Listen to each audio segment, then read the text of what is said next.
என்ன விஷயம்? ஒண்ணு இல்லைங்க ஐயா, நீங்க ஒத்துமையா இருக்கு சொன்னீங்க. அந்த ஒத்துமை இந்த நாய் குலைச்சிட்டான் ஐயா. எனக்கு வந்த ஒரு நல்ல தந்திய இந்த பையன் மறைச்சு வச்சிட்டாயா.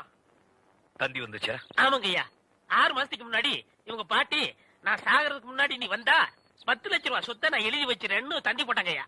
அதையே அவர்கிட்ட கொடுக்கல? இவர் தான் சொன்னாரு, இந்த ஊர்ல யாருக்காவது தந்தி கொடுத்தீங்கன்னா உன்னை வெட்டி விடுவேன்னு மிரட்டினாருங்க. அதனாலதான் கொடுக்கல. இனிமே இந்த ஊருக்கு தந்தியே வரக்கூடாது. அப்படி வந்துச்சுனாங்க ஐயா. மறைச்சு வை. அப்ப என் கடமை எப்படியா வெளிப்படுத்துறது? மறைச்சு வச்சு வெளிப்படுத்துங்கடா.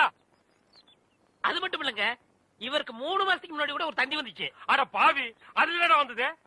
சொத்தெல்லாம் கோயிலுக்கு எழுதி வச்சுட்டு இவங்க பாட்டி செத்து போச்சுட்டு வந்துச்சு.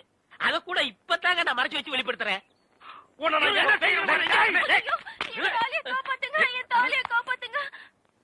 மணிமேகலை, மணிமேகலை, அழாதம்மா அழாத.